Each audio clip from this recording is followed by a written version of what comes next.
สวัสดีครับวันนี้เป็นวันพระวันที่เราจะได้หยุดใจชั่วคราวจากความวุ่นวายทั้งหมดผมไม่ได้ชวนใครมาสวดมนต์เพื่อให้ปาฏิหาริย์เกิดไม่ได้ทำเพื่อขอให้รวยหรือหวังโชคอะไรทั้งนั้นเราแค่มารวมกันเพื่อให้ใจเย็นลงให้หัวกลับมาทำงานได้ชัดขึ้นเพราะคนที่ใจนิ่งเมื่อไรคิดอะไรได้ดีขึ้นเสมอครับเชิญตั้งใจวางทุกเรื่องไว้ก่อนแล้วให้บทสวดวันนี้ช่วยพาใจเรากลับมาอยู่กับตัวเองครับ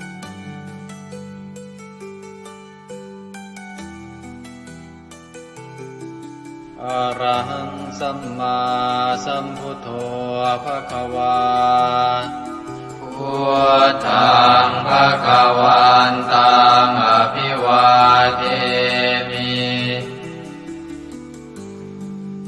สวากขาโตภควตาธัมโมธัมมังนัมสสามิสุปฏิปันโนภควโตสาวกสังโฆสังฆังนามามิอันธรรมยังพุทธัสสะภควโตบุปภาคณมะกรังกโรมาเสนะโมตัสสะภะคะวะโตอะระหะโตสัมมาสัมพุทธัสสะนะโมตัสสะภะคะวะโตอะระหะโตสัมมาสัมพุทธัสสะนะโมตัสสะภะคะวะโตอะระหะโตสัมมาสัมพุทธัสสะธรรมยังพุทธาภิตุติงกโรมาเสโยโสตถาคโตอะระหังสัมมาสัมพุทโธวิชชาจารณะสัมปันโนสุขโตโลกวิทูกานุตตโรปุริสธรรมสารติสัทธาเทวมนุสานังพุทโธ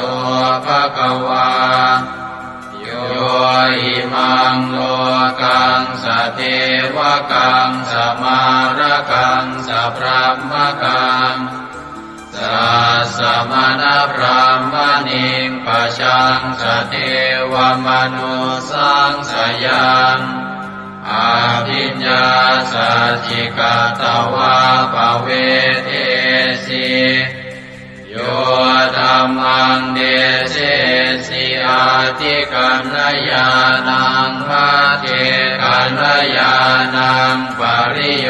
สานกัณยานังสัทธังสัพยัญชนะเกวระปริปุนังปริสุทธังพรหมจริยังปกาเสสิตามหังภควันตังอภิปูชยามิตามหังภควันตังศิรสานมามิธรรมยังธัมมาภิตุติงกโรมาเสโยโสสวากขาโตภควตาธัมโมสันติติโกอากาลิโกเอหิปัสสิโกโอปนัยยิโกปัจจตังเวทิตังโมวินโยหิธัมมังธัมมังอภิปูชยามิธัมมังธัมมังศิรสานมามิ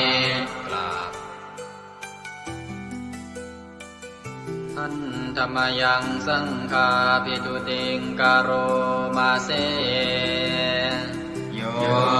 โสสุปฏิปันโน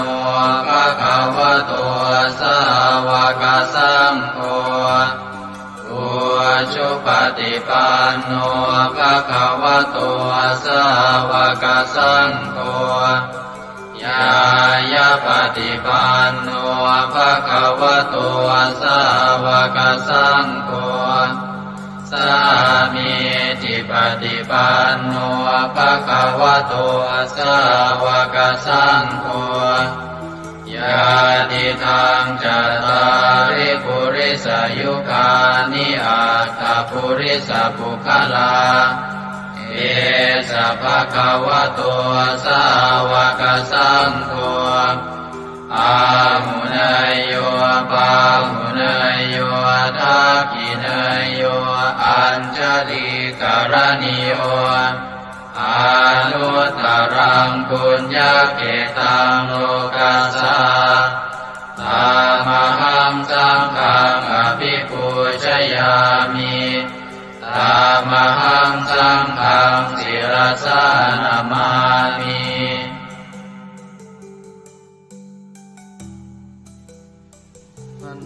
ธรรมยังรัตนตยปนามคาทายโยเจวะสังเวคาปริจิตนาปาทัญจะปนามาเสพุทโธสุสุโธกรุณามหันโวโยจันตสุทาภรยานโลจโนโลกัสสะปะปุปกิเลสขาตโกวันธามิพุทธังอหมาทะเรนตังธัมโมปฏิโพวิยตัสสะสัตถุโนโยมัคคปะกามตะเพทพินนโกโลกุตโรโยจะตถาคติปโนวันธามิธัมมังอ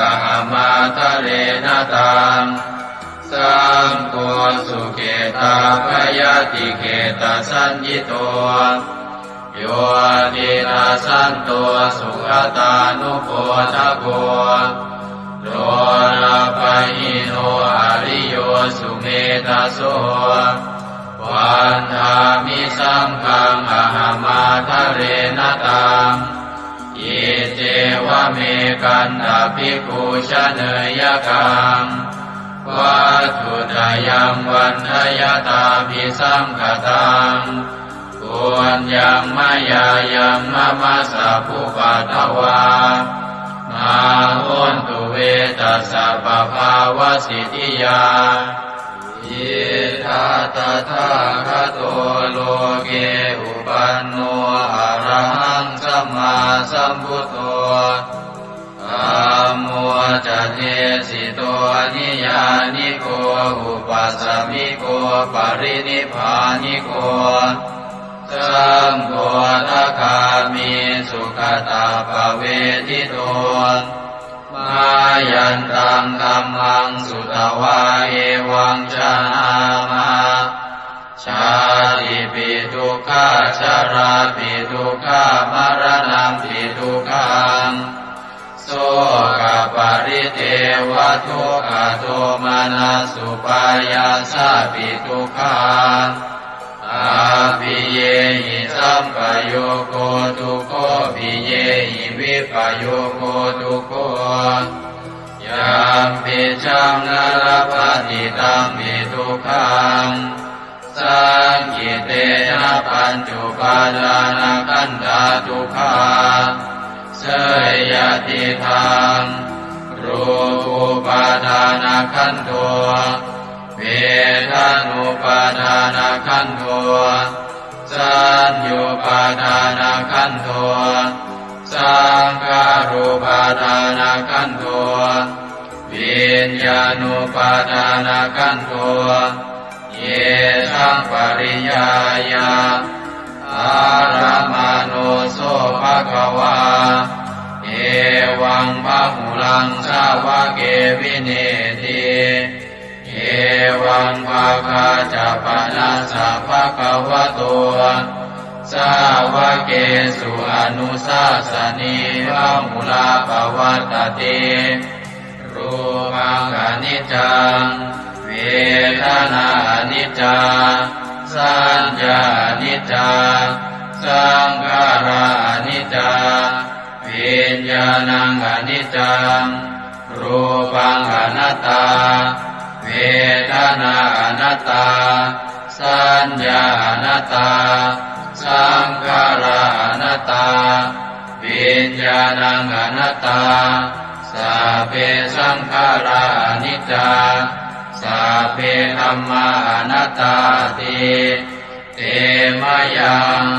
โอตินามหาชาติยาชารามรณีนาโสเกหิปาริเทเวหิทุเกหิโทมานาเสหิอุปายาเสหิทุกโคตินาทุกขปะเรตา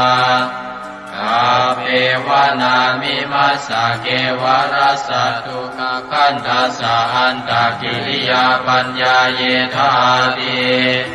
จิระปะรินิพพุตังปิตังภคะวันตังสรณังคตาธัมมันจะภิกขุสังฆัญจาตัสสะภะคะวะโตสาสนังยถาสติยะถาภลังมนัสสิกโรมะอนุปฏิปัชฌามาสาสานุปฏิปติอิมัสสะเกวรัสสะทุกขคันทัสสะอันตกิริยายาสังวัตตุอันธรรมยังอุริสนาทิฏฐานาคาทายโยปนามาเสอิมินาปุญญกัมเมนาอุปัชฌายาคุณุตตราอาจาริโยปการาจามาตาปิตาจยาตกาสุริโยจันติมาราชาคุณวันตานราปิจาพรหมมาราชอินทราจาโลกาภาราชเทวตายาโมมิตามนุสสาจา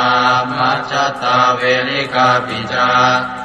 สัพเพสัตตาสุขิโหนตุปุญญานิปกตานิเมสุขังจติวิทังเตตัวกิปังปาเปตโวมะตังอิมินาปุญญกัมเมนาอิมินาอุติเสนาจาเยปะหังสุรเพเจวาตันุปาทานาเชตนังเยสันตาเนหินาธัมมายาวานิปานโตมะมังนาสันตุสัพพทาเยวายะถาชาโตภเวภเวอุชุจิตังสติปัญญาสันเลโกวิริยัมหินา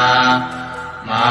ลาลพันตุโนกาสังกาตุนจาวิริเยสุเมพุทธาทิปาวโรนาโทธัมโมนาโทวรุตตโมนาโทปัจเจกพุทโธจาสังโฆนาโทตโรมะมังเตโสตมานุภาเวนะมาโรกาสังลาพันตุมายาเทวตา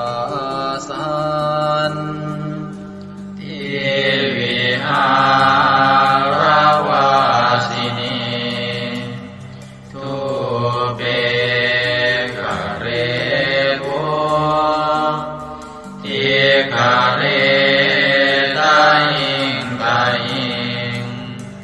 ตา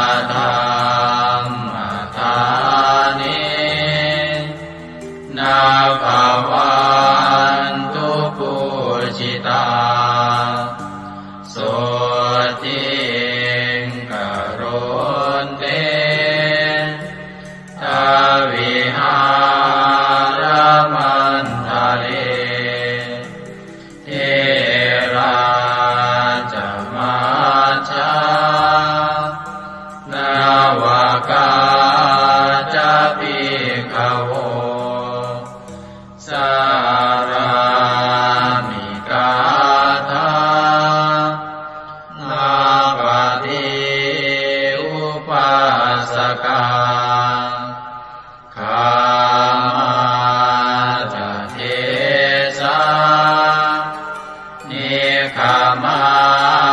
จาอิสราสัพพานาภู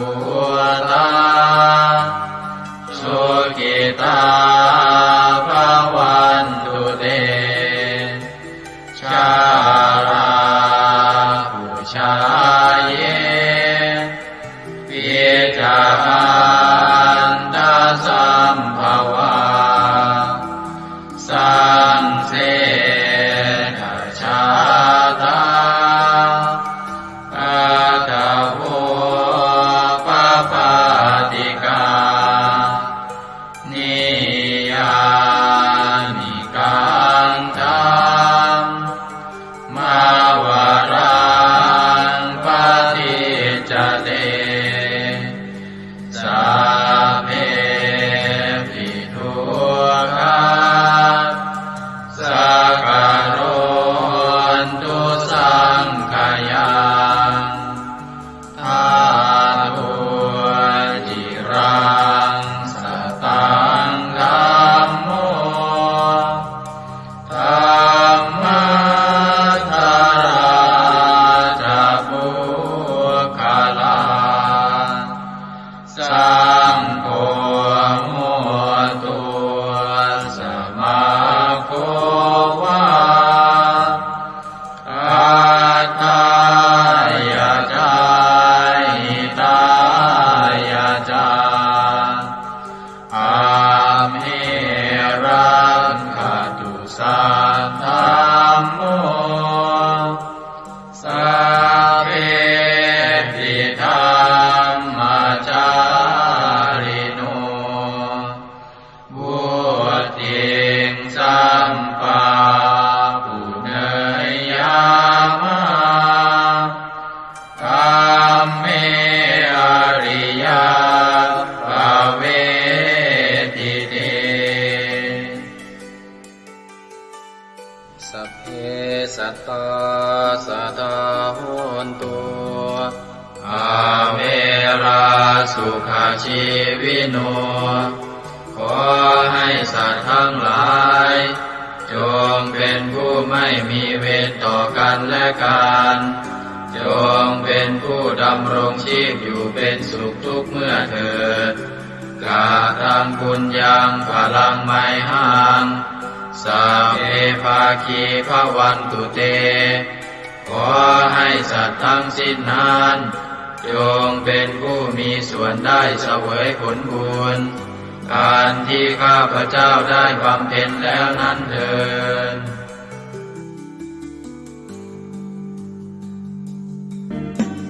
ในพระสุตตันตปิฎกคัมภีร์ที่5ขุททกนิกายธรรมบทได้เล่าเรื่องสมเด็จพระสัมมาสัมพุทธเจ้าทรงรับสั่งให้พระอานนท์ไปสวดรัตนสูตรช่วยให้เมืองไผ่สาลีพ้นภัยพิบัติทั้ง3ประการ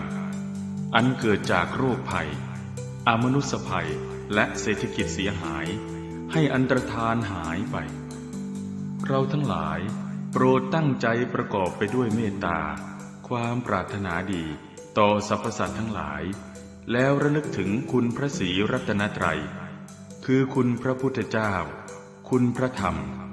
และคุณพระสงฆ์ว่าเป็นที่พึ่งที่เคารพที่นับถือแล้วตั้งใจสวดปรจักรรัตนสูตรเพื่อกำจัดภัยพิบัติทั้งหลายดังพระพุทธองค์ได้ทรงรับสั่งให้พระอานนท์สวดช่วยให้เมืองไผ่สาลีพ้นภัยอันตรายทั้ง3ประการนั้นเถิด สัมมันตาจักวาเรสุอัตราคชันโตเทวตาสัทธมังมุนิราชัสสาสุนันโตสักขโมคทานสักเคกาเมจารูเปคิริสิขารตเตจันตาลิเค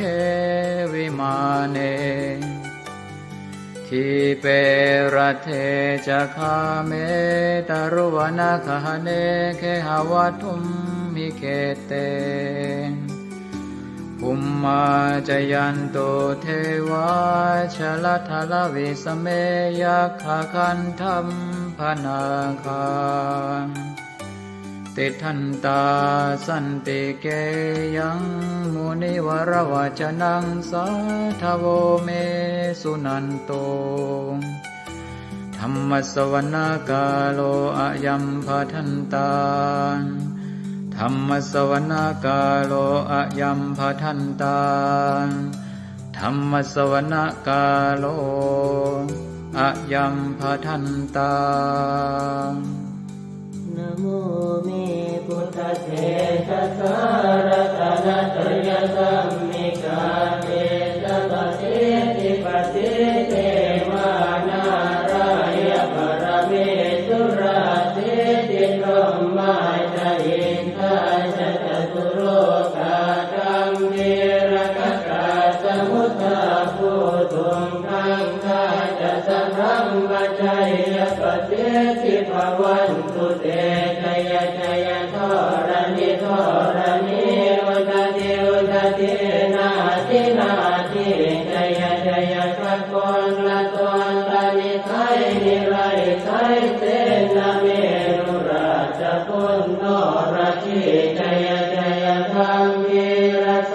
ปีนาเกณฑนาคิปิสัจพุทธจารีจยจยตุนิมิตาโลกิจยจยกิงกิตุตาสานะมุขจาจยจยวารุณโม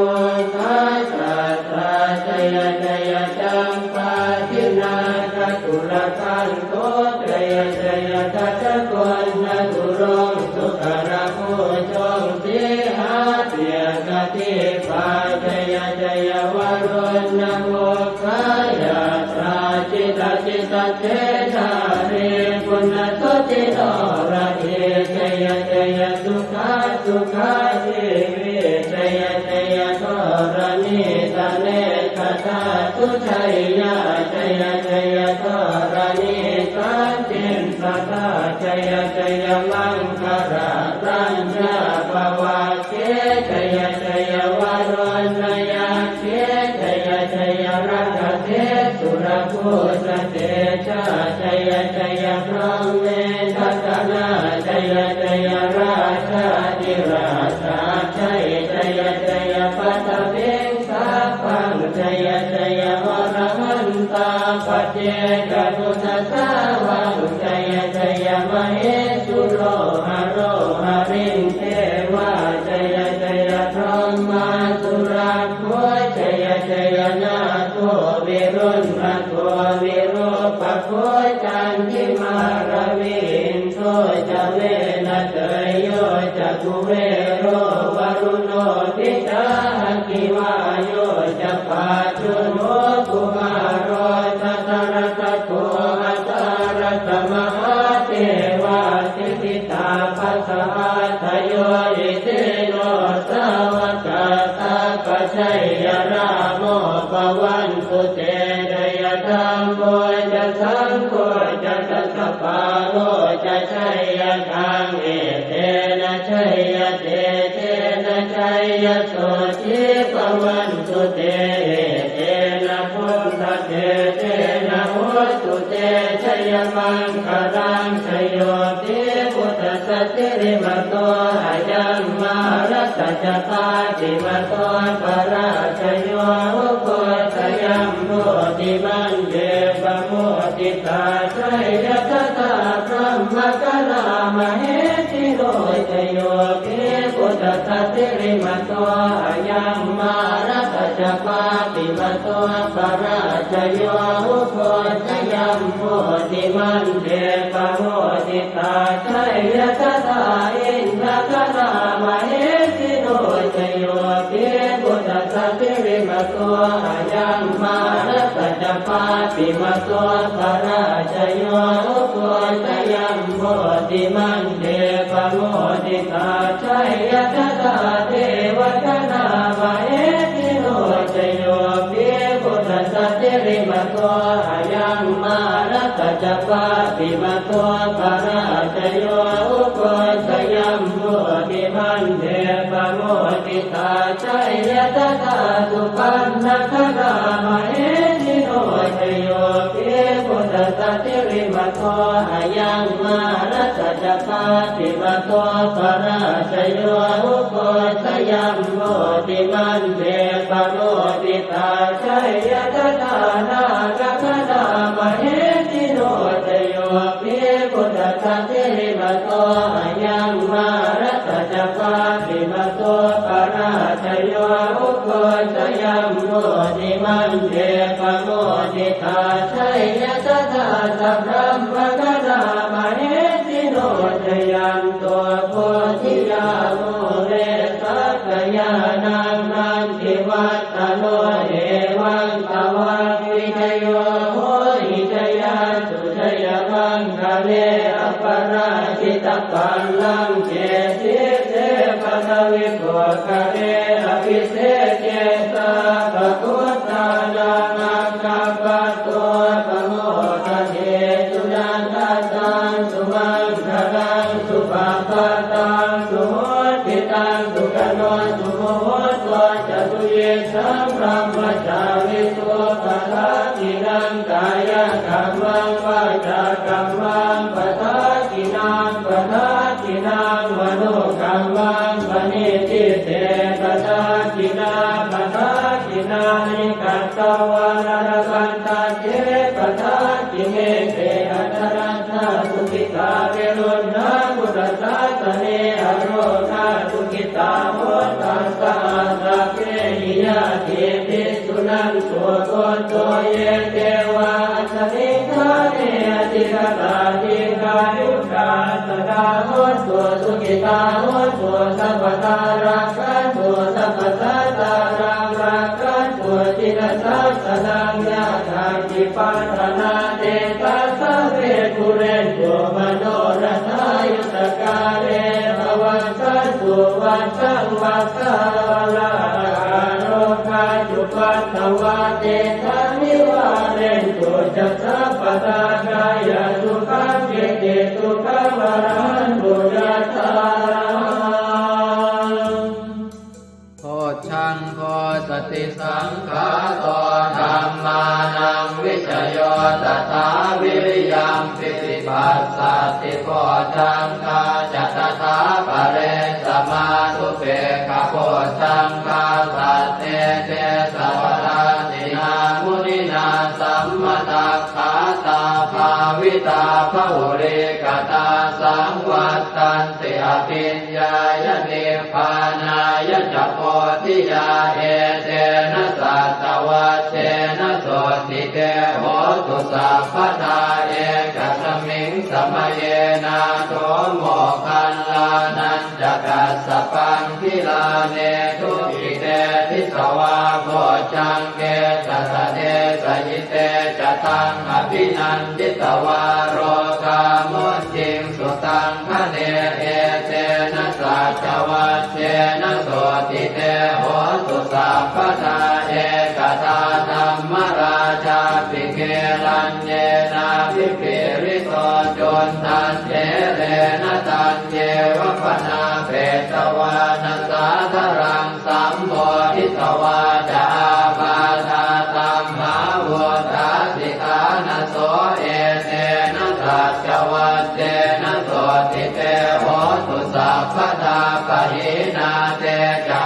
ปาทาตินันนังปิมเหตินังมาคาหัตกิเลสาวปัตตานุปัสสิธรรมตังเอเตนะสัจวัชเชนะโสติเตโหตุสัพพทายันตุนนิมิตตังอวมังคลันจะโยจามนาโพสกุณาสสัตโตปาปังกโหตัวสุปินังอาการตังพุทธานุภาเวนะวินาสเมนตุยันตุนนิมิตตังอวมังคลันจะโยจามนาโพสกุณาสสัตโตปาปังกโห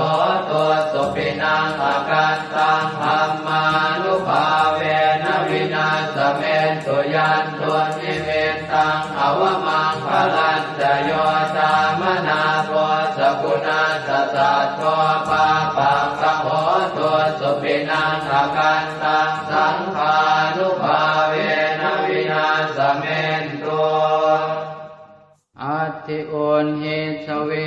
โยธัมโมโลเกอนุตตโร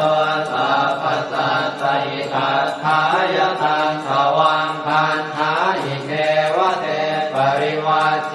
ราชทันเทอมนุสเสหิปาวะเกปยาเกนาเกวิเศษโพเตอาการมรเนนวาสัพพัสสมามรณามุตโตตเปตวากาลมาริตันตัสเสวะอานุภาเวนะโหตุเทวสุขิสตาสุตสีลังสมาทายธัมมังสุจริตังจเรตัสเสวะอานุภาเวนะโหตุเทวสุขิสตาเลกิตังติติตังโพจัมภารนังวาจนังครุงปะเรสังเทสนังสุตวาตัสสะอายุปวัชชติ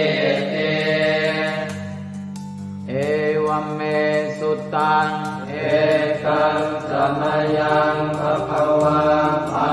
ลานสิยังวิหารติสิปตเนมิกทายเยตัตตระโภภควาปัญจวัคคีย์เยภิกขุอามันเตติเทวเมภิกขเวอันตาปัปปจิเต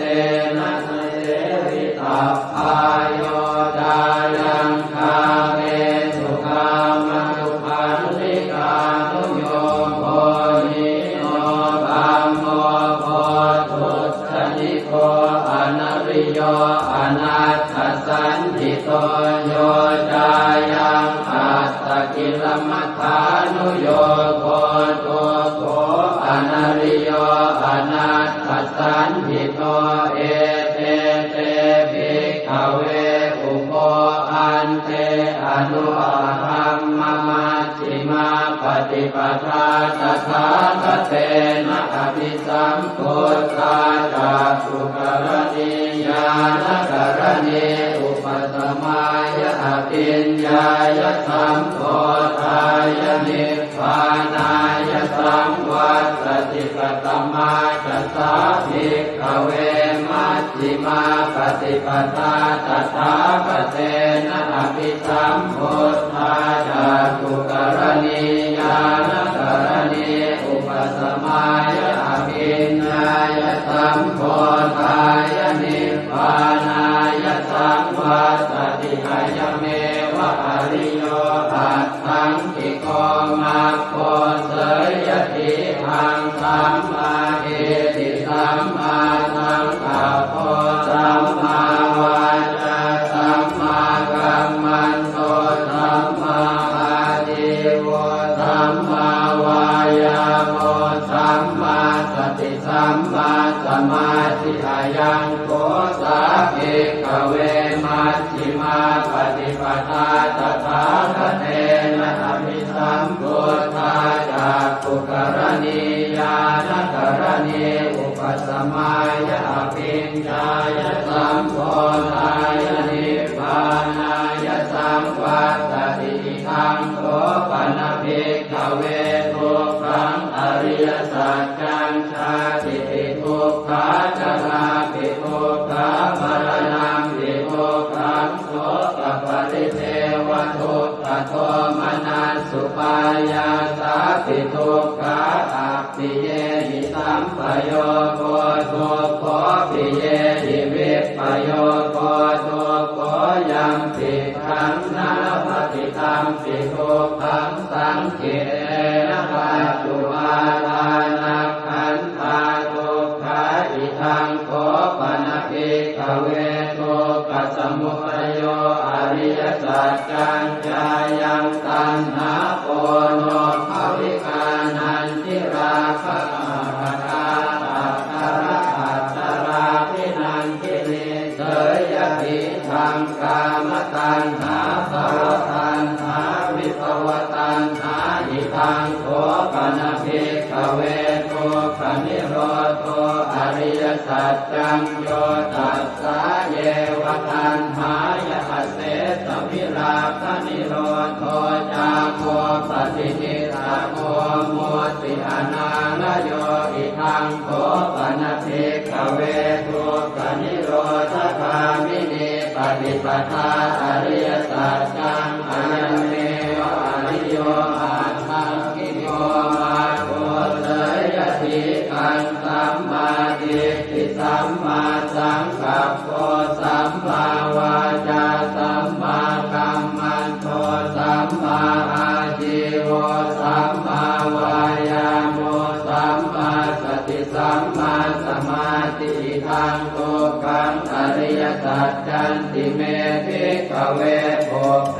อนันโนสุเตสุตัมเมสุจักขุงอุทธปาทิญาณังอุทธปาทิปัญญาอุทธปาทิเวชาอุทธปาทิอาโลโกอุทธปาทิตังโฆปนิทังโกกังอริยสัจจังปริโยยันติเมภิกขเวโภเปอนันโนสุเตสุตัมเมสุจักขุงอุทธปาทิญาณังอุทธปาทิปัญญาอุทธปาทิเวชาอุทธปาทิอาโลโกอุทธปาทิตังโฆปนิทังโกกังอริยสัจจังปริญญาตันติเมภิกขเวโภเปอนันโนสุเตสุธัมเมสุจักขุงอุทธปาทิญาณังอุทธปาทิปัญญาอุทธปาทิเวชาอุทธปาทิอาโลโกอุทธปาทิทังโกกัสสมุทัยโยอริยสัจจันติเมภิกขเวโภเปอนันโนสุเตสุธัมเมสุจักขุงอุทธปาทิญาณังอุทธปาทิปัญญาอุทธปาทิเวชาอุทธปาทิอาโลโกอุทธปาทิตังโฆปนิทังทุกขสมุทัยโยอริยสัจจังปมาทังติเมภิกขเวโภเปอนันโนสุเตสุธัมเมสุจักขุงอุทธปาทิญาณังอุทธปาทิปัญญาอุทธปาทิเวชาอุทธปาทิอาโลโกอุทธปาทิตังโฆปนิทังทุกขสมุทัยโยอริยสัจจังปณินันติเมภิกขเวโภเปอนันโนสุเตสุธัมเมสุจักขุงอุทธปาทิญาณังอุทธปาทิปัญญาอุทธปาทิเวชาอุทธ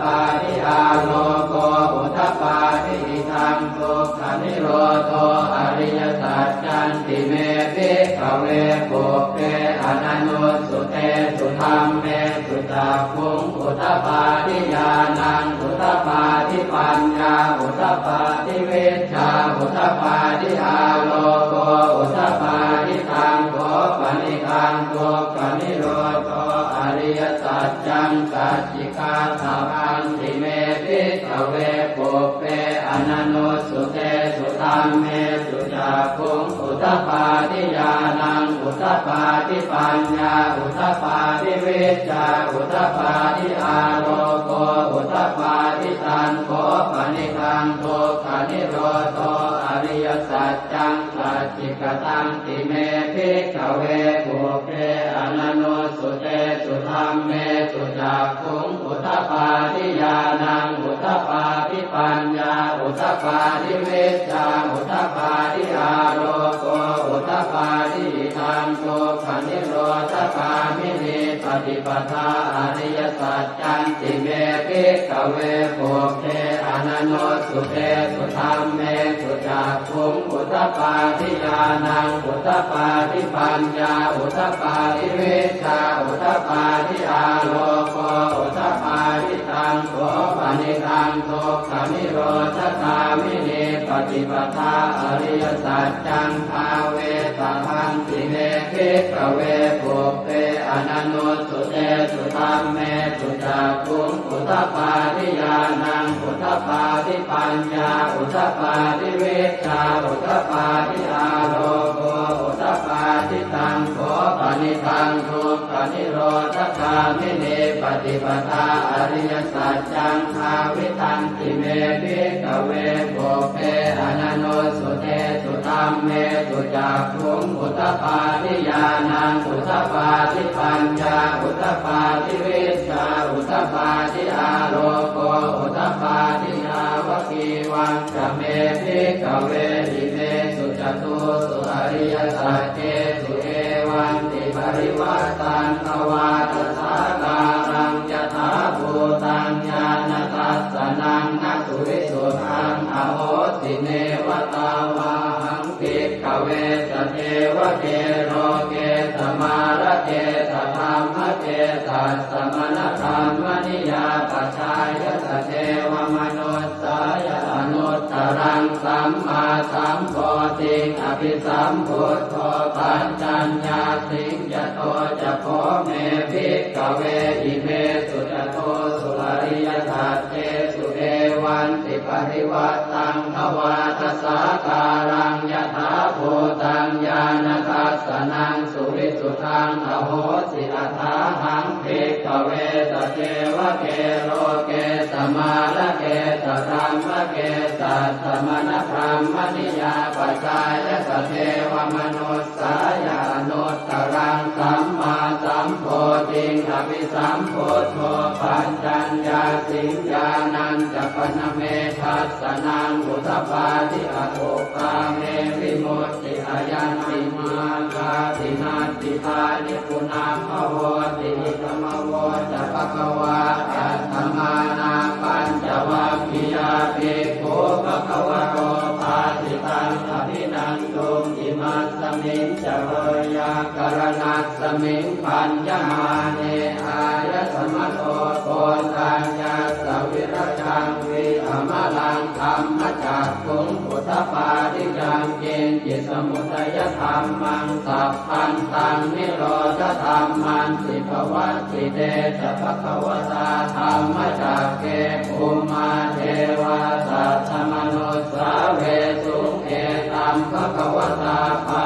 ลานติยังปิสิปตเนมิกตาเยอนุตตรังธรรมจักกังภวัตติตังอัปปฏิวัติยังสัมมเนนวาพรหมเนนวาเทเวนวามาเรนวาพรหมุนาวาเกณทิวาโลกัสมินติภูมานังเทวานังสัตตังสุตวาจาตุมมหาราชิกาเทวาสัตถมนุสสาเวสุงจาตุมมหาราชิกานังเทวานังสัตตังสุตวาตาวติงสาเทวาสัตถมนุสสาเวสุงตาวติงสานังเทวานังสัตตังสุตวายามาเทวาสัตถมนุสสาเวสุงยามานังเทวานังสัตตังสุตวาตุสิตาเทวาสัตถมนุสสาเวสุงตุสิตา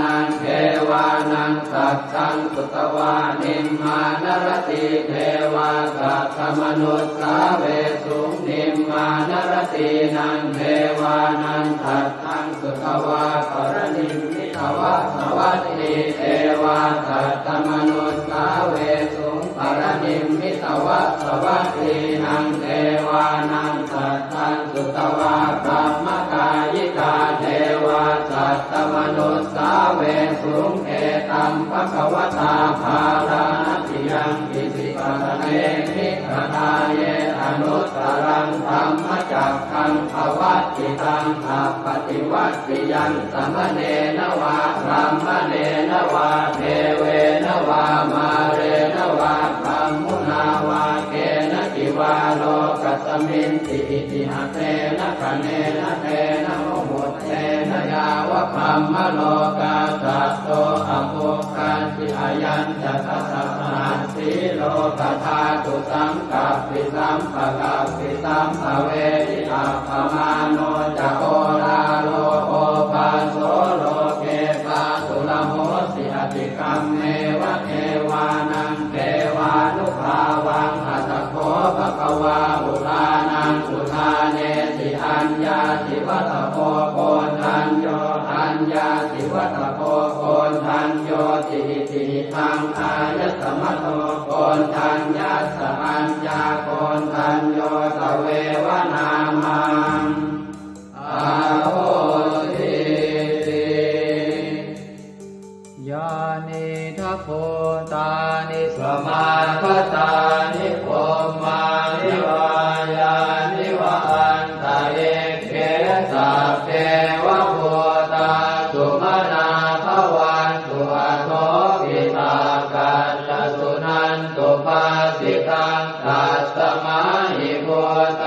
นิสาเวทัสสะเทเมตังกโรธรรมานุติยาปัจจายสิวาจารัตโตจารันติเยวะเลงตัสสมาหิเมรักขตาปมัตตายันติจิเวตังอิทวาหุรังวาตาเกตุวายังรัตนังปณิตังนโนสมังอาสิกถาคเตนะอิทังปิพุทเทรัตนังปณิตังเอเตนะสัจเจนะตุวัติโห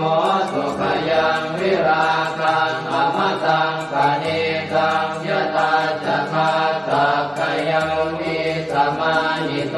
นะเตนะธรรมเมนะสมาธิจิตติตังปิตังเมรัตนังปณิตังเอเตนะสัจเจนะตุวัติโหสุยังปุณณเตโตปริวันนะเยสุติสมาธิมานันตริกัญญมาหุสมาธินาเตนะสโมนะเวสติธัมปิธัมเมรัตนังปณิตังเอเตนะสัจเจนะสุวัติโหสุเยปุกลาอัตถสตังปัสสัทธาจัตตาริเอตานิยุคานิโหติเตนะกินายาสุขตัสสะสาวกาเอเตสุตินนานิมหาภลานิอิทัมปิสังเขรัตนังปณิตังเอเตนะสัจเจนะสุวัติโหสุเยสุปโยตามนัสสาตันเนนะเนกามิโนโคสมัสสะสนังมิเตปาติปัตตาอมตังวิคัยหลัตตามุขานิพุติงโกจมานาทิธัมปิสังเกรัตนังปณิตังเอเตนะสัจเจนะสุวัติโห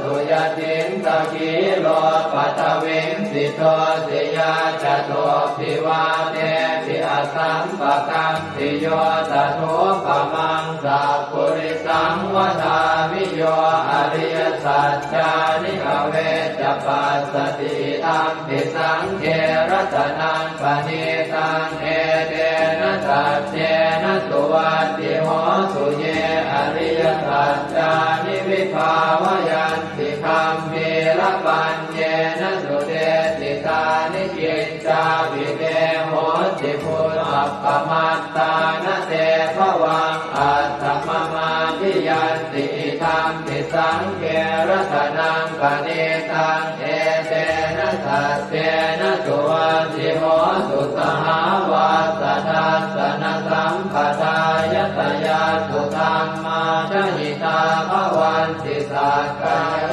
ติติวิจิติติตัญจศีลปะทังวาปิยนัสติกินติจตุหปาเยนิจเวภมตโตจะจาวิธานานิอาภาโภกาตุกิธัมปิสังเขรัตนังปณิตังเอเตนะสัจเจนะสุวัติโหสุกินจาปิโสกัมมังกโรติปาปะกังกายเยนะวาจายุตเจตสาวาอภาโคโสตัสสะปฏิจจทายะอภาปตาเจตปทัสสะโอตาดิธัมปิสังเขรัตนังปณิตังเอเตนะสัจเจนะสุวัติโหสุวนาปะโพมเพยถาโคสิตาเกกิมหานามาเสปัตมาสมิงกิมเหตโตปะมังธัมมวรังอเทสยินิพพานคามิงปรมังหิตายะหิธัมปิพุทเทรัตนังปณิตังเอเตนะสัจเจนะสุวัติโหสุวโรวรัญโยวรโตวราหะโรอนุตตโรธัมมวรังอเทสยิธัมปิพุทเทรัตนังปณิตังเอเตนะสัจเจนะสุวัติโหสุขีนังปุรานังนวังนาจิตสัมภวังวิรัตติตายติเกภวัสมิงเต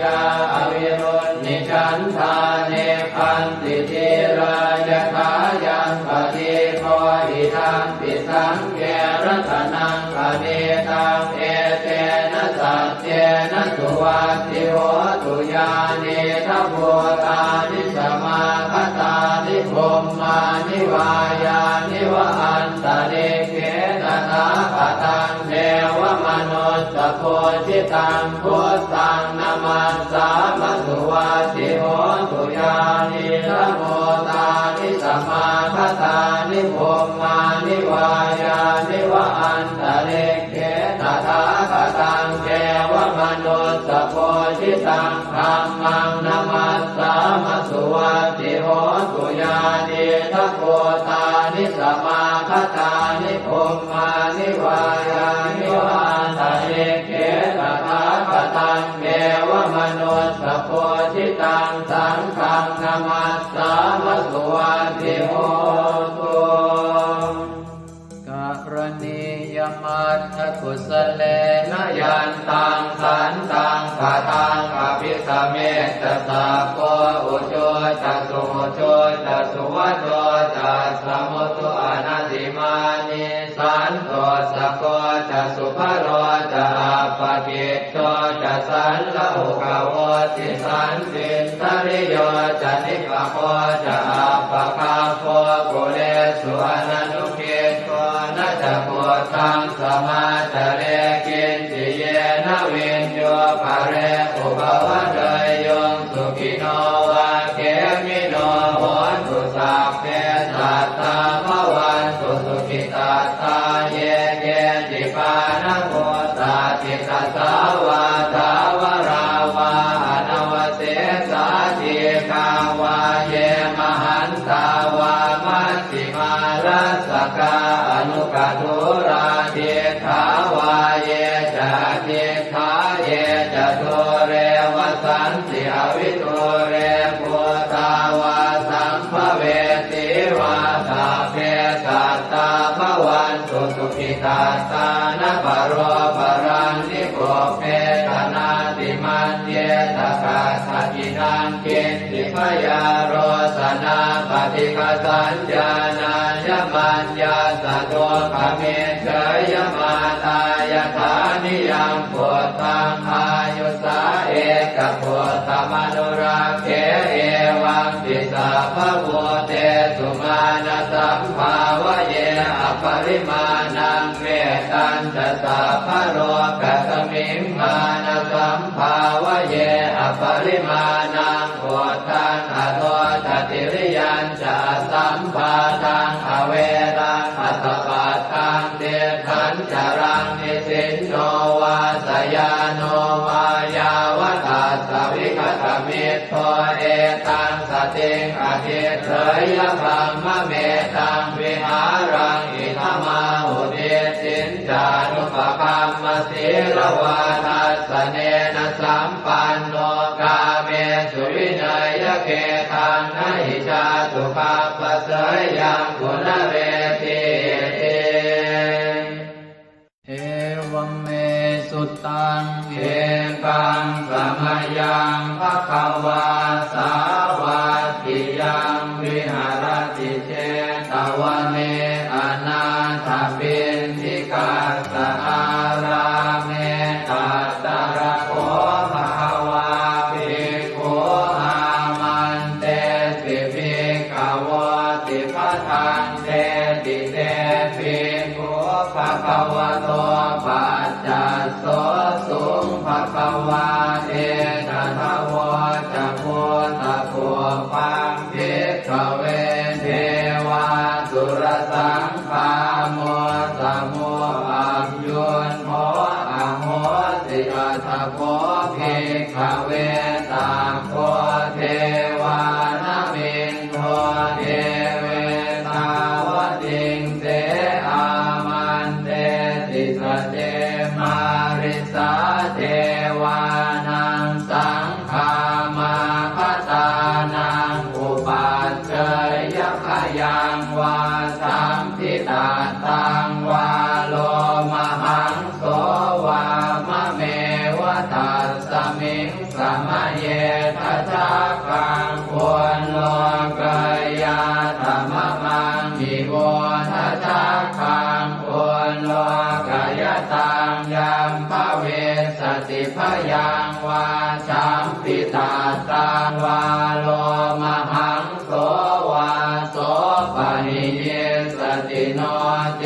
เมทัชาคังควรโลกายาตาอัตปัจจาปฏิสัทเท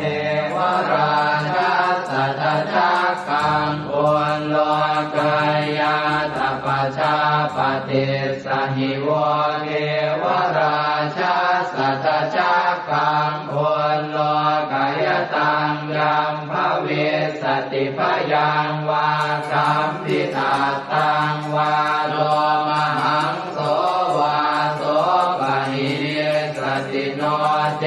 ปัจจาปฏิสเทวราชาสัทธาคังควรโลกายาตาตวโรนัสสเทวราชาสัทธาคังควรโลกายาตวโรนัสสหิวเทวราชาสัทธาคังควรโลกายตังยัมภเวสติพยังวาชัมปิตาตังวาโลมหังโสวาโสปะหิเยสติโนเจวโรนัสสเทวราชาสัทธาคังควรโลกายาตาตาอิสานาสเทวราชาสัทธาคังควรโลกายาตาอิสานาสหิวเทวราชาสัทธาคังควรโลกายตังยัมภเวสติพยังวาชัมปิตาตังวาโลมหังโสวาโสปะหิเยสติติตังโอปะนาเปขเวสากาสวะเทวนามินทาสัทธาคังควรโลกายตังปัจจาปฏิสวะเทวราชาสัทธาคังควรโลกายตังวโรนัสสวะเทวราชาสัทธาคังควรโลกายตังอิสานาสวะเทวราชาสัทธาคังควรโลกายตังยัมภเวสติพยังวาชัมพิตาตังวาโลมหังโสวาโสปะหิเยทัปิโนปิปะหิเยหังกิสเมตุสัพโคหิภิกขเวเทวานมินโทอเวตาราโมอเวตาโทโสอเวตาโมโหปิรุณาภิอุตตราสิปะลาเยติอหันตโภภิกขเวเอวังวะสามิสเจตุมหากังภิกขเวอรัญญคตานังวาโลภโมลคตานังวาสุญญาภารคตานังวาอุปัชฌยพยังวาสัมปิตาตังวาโลมหังโสวามะเมวะตัสสมิงสมะเยอนุสรยาอิติปิโสภะคะวะอะระหังสัมมาสัมพุทโธวิชาจารณะสัมปันโนสุขโตโรทวิโต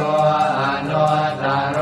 ปุริสธรรมสารพิสัทธาเดวมนุสานังพุทโธภคะวาติมะมังมิโวภิกขเวอนุสรตังยัมภเวสติพยังวาชัมพิตาตังวาโลมหังโสวาโสปะหิเยสติโนเจมังอนุสรยาทาทธรรมังอนุสรยาทัสสวาคาโตภะคะวะตาธัม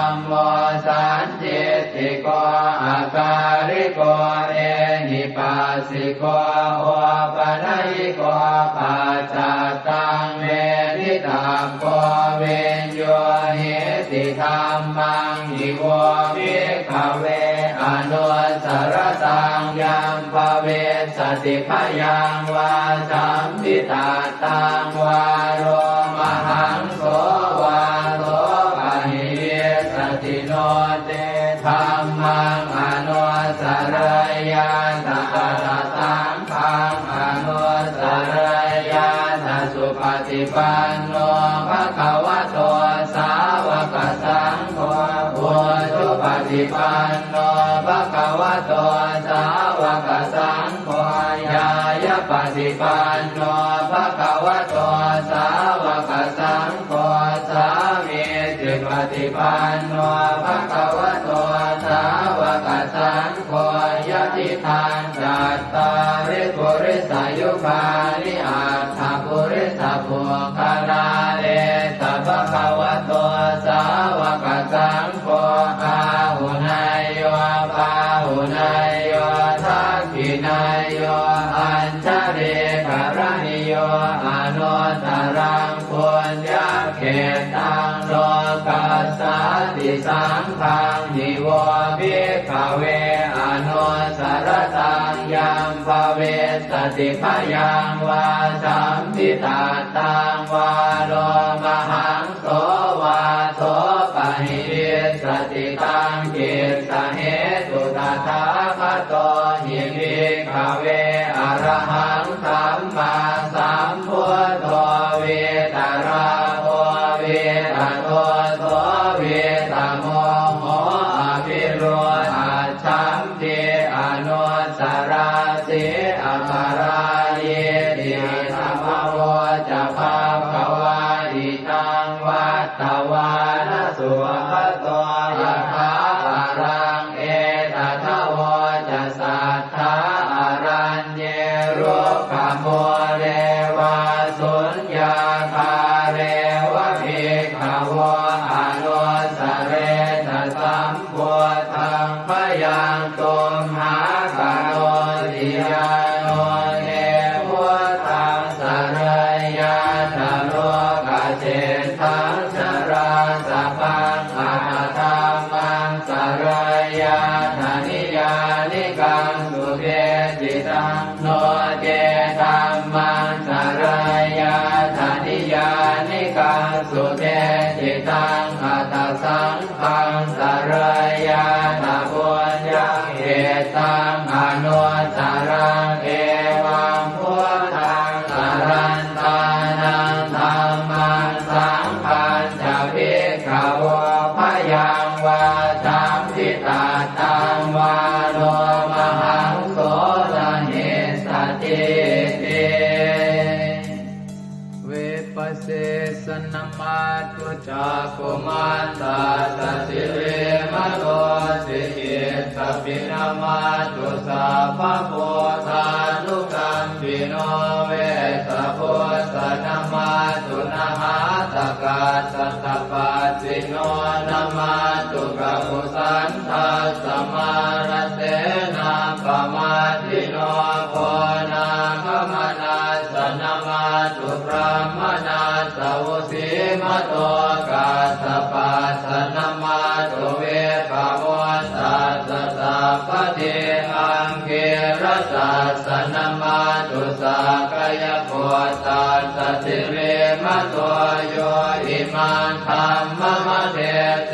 ติสัพพะทุกขาปโนทนังเยจาปิเนพุตาโรเก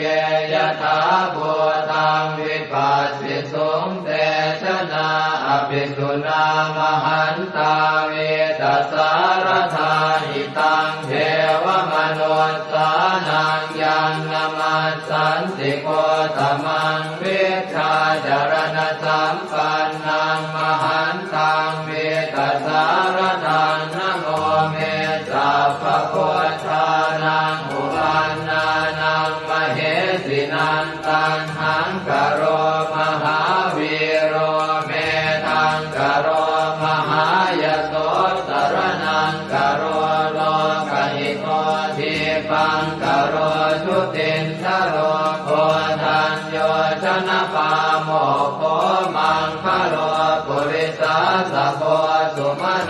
สุมาโน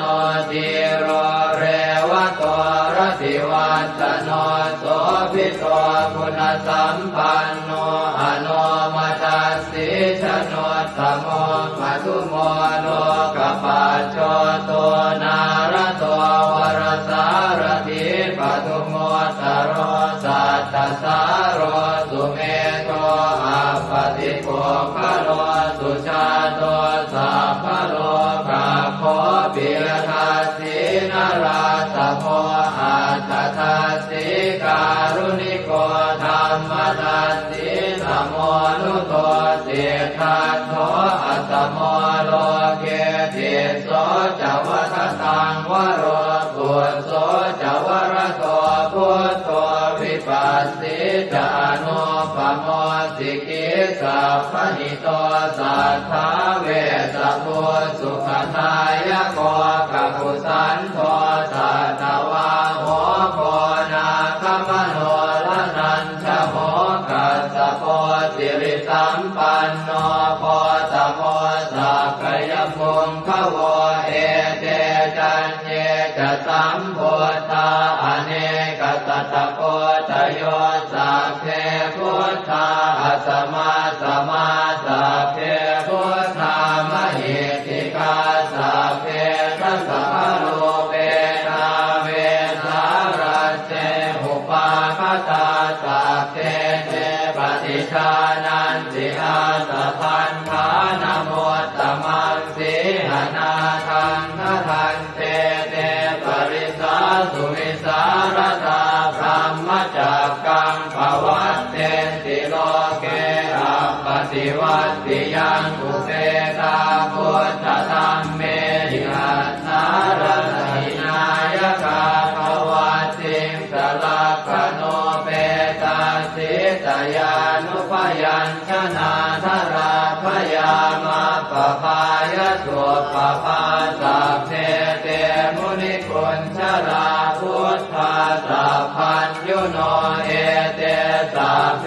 ขีนาสวาทินามหาปภามหาเตจามหาปัญญามหาภลามหาการุณิกาธีราสัพเพสานังสุขาวหาทีปานาทาปฏิทาจทานาเลนะจะปานิดังคติพันโทมหัสสะสะสารนาสหิเตสิโนสะเทวกัสสะโลกัสสะสัพเพเอเตปรายนาเตสาหังศิลสาปาเทวันทามิปุริสุทธเมวัตสามนัสสะเจววันทาเมเตตถาคเตสยเนอาสเนทาเนขมเนจาปิสัพพทาสัทธาสุเกนราคันตุพุทธาสันติกราตุวันเตหิกวังรักขิโตสันโตมุตโตสัพพะเยนะจะสัพพะโลกวินิโมตโตสัพพะสันตาปวาชิโตสัพพะเวรมติกันโตนิพุตโตจตุวังภวเตสังสัจเจนะสีเลนะขันติเมตตาภะเลนะจะเตปิตุมเหอนุราคันตุอาโรภเยนะสุเกนะจะปุราติมัสสมิงทิสาภาเกสันติภูตามหิติกาเตปิตุมเหอนุราคันตุอาโรภเยนะสุเกนะจะทักขินัสสมิงทิสาภาเกสันติเทวามหิติกาเตปิตุมเหอนุราคันตุอาโรภเยนะสุเกนะจะปัจฉิมัสสมิงทิสาภาเกสันตินาคามหิติกาเตปิตุมเหอนุราคันตุอาโรภเยนะสุเกนะจะโหตรัสสมิงทิสาภาเกสันติยามขามหิติกาเตปิตุมเหอนุราคันตุอาโรภเยนะสุเกนะจะปุริมาทิสังคตรัสโตทากิเนนะวิร รุณหะโกปาติเมนะวิโรปาโคภูเวโรอุตรังกิตังจัตตารโรเตมหาราชาโรกัปปารายสัสสิโนเตปิตุมเหอนุราคันตุอาโรคเยนะสุเขนะจะอากาสัทธาจะปุมมาทาเทวานากามหิทธิกาเตปิตุมเหอนุราคันตุอาโรคเยนะสุเขนะจะนาทิเมสรนังอัญญังพุทโธเมสรนังวรังเอเตนะสัจวัชเชนะโหตุเตชยมังคลังนาทิเมสรนังอัญญังธัมโมเมสรนังวรังเอเตนะสัจวัชเชนะโหตุเตชยมังคลังนาทิเมสรนังอัญญังสังโฆเมสรนังวรังเอเตนะสัจวัชเชนะโหตุเตชยมังคลังยังเจนจิรตนังโลเกเวชติวิวิธังปุถุรัตนังโพธิสมังนาทิตาสมาโสทิภวันตุเตยังเจนจิรตนังโลเกเวชติวิวิธังปุถุรัตนังธรรมสมังนาทิตาสมาโสทิภวันตุเต